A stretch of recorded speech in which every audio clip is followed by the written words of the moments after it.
هنا القاهرة. حذر فزر طبخين ايه؟ تحب اعمل لك عدس بالليه؟ طب كرش، طب بنباع، يبقى لحمة راس. في ماشينكح؟ لا عايزين كباب وخضار سوتيه. كل أكلة وليها أصل وحكاية. لو كنت أكلة كنت هبقى بط بالفريك، عشان البط بالفريك ما بيحب الشريك. هات لنا انت بس ذكر بط نحطه في نص السفرة. ولكل أكلة كمان تركاية. يبقى حطي بالطين على الوش مش بيضة واحدة. والأصل مصري عنده السر في الخلطة. مستعد أعمل لك طبق فول مدمس أطعم وألذ من ديك رومي. أصل الأكلة مع خبيرة التغذية الدكتورة منال عز الدين. دي وجبة متكاملة فيها كل العناصر الغذائية.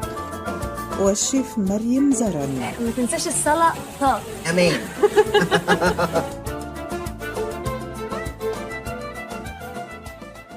رمضان كريم. أكلتنا النهاردة محشية ومشوية ومقلية ومقرمش.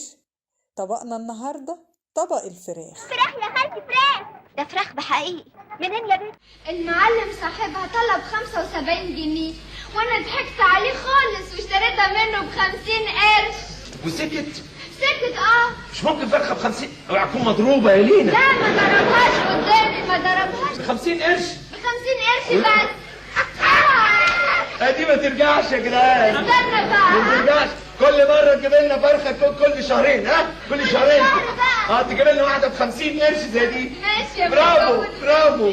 القفص فاضي ب15 جنيه. حكايتنا النهاردة بطلها فرعون مصري اسمه تحتمس الثالث.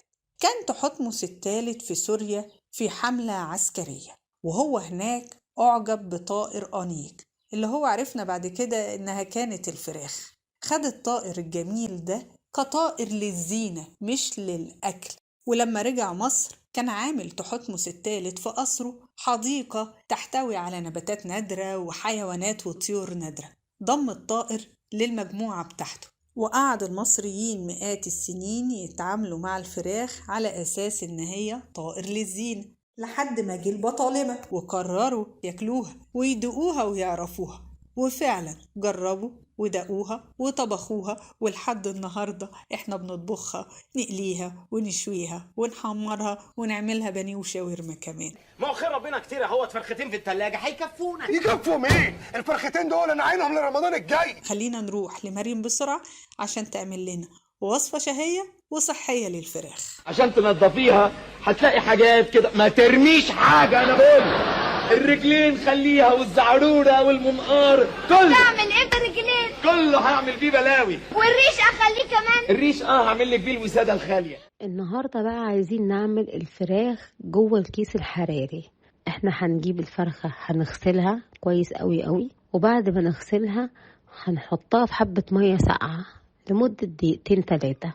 هنكون بقى محضرين بصلاية مبشورة، فصين توم، ملح، فلفل، زعتر ناشف، ونص ليمونة. هنحط البصل على الثوم على الملح والفلفل والزعتر الناشف. الزعتر الناشف بيدي طعم حلو، بيدي طعم شوي للفراخ جميل قوي. ونحط بعد كده نقطتين ليمون او نص ليمونة صغيرة. هنقلب البصل بالحاجات دي كويس قوي قوي قوي، وهنحشي بيها الفرخة. احنا عايزين نحطها في الكيس الحراري من غير ما تلزق مننا. هنجيب بطاطساية وبصلاية وهنقطعهم دواير وهنحطهم في الكيس من تحت، وهنحط عليها الفرخة. وبعدين هنربط الكيس كويس قوي قوي قوي، ونخرم الكيس خرم صغير قوي. ولما نيجي دايما نحط الكيس الحراري في الفرن بنحط صينية وعليها حبة بقسماط ناعم او دقيق علشان الفراخ ما تتحرقش، او لو نسيناها غصب عننا ما تلزقش وما تبقاش طعمها خالص ان هي محروق. بنرش رشة بسيطة في الصينية، وبعد ما نقفل الكيس كويس على الفرخة بنحطها. بنعرف بقى انها استوت منين لما بنلاقي وشها اتحمر كويس، بتبقى استوت جدا. اول ما هنطلعها من الفرن وهنفتحها هنلاقيها بتتقطع معانا في منتهى السهولة، وفي نفس الوقت البطاطس اللي تحتها والبصل اخدوا الطعم الجوسي بتاع التتبيلة كلها نزلت عليه. فممكن تتعمل جنبها سلطة خضراء او بطاطس بيوريه، هيبقى طعمها حلو جدا جدا. ارمي الريش ده بره قدام الباب عشان كل الجيران تعرف ان احنا بناكل فراخ. ظفر. هي دي الفرخة؟ هي دي كلها. يمهل ولا يهمل. اصل مكتوب في كتاب قبل النظيرة اغسلها بالدقيق. دورت في كل مكان في البدروم على الدقيق، وفي الاخر عرفت انت بتشيله فين؟ طبق قد كده تحت الحوض مليان دقيق، غسلتها بيه كله. تحت الحوض؟ خدت من اللي تحت الحوض حطيت عليه. مش مهم تاكل غالي او رخيص، المهم انك تتمتع بالاكل. أصل الأكلة ده كتاب نظيرة.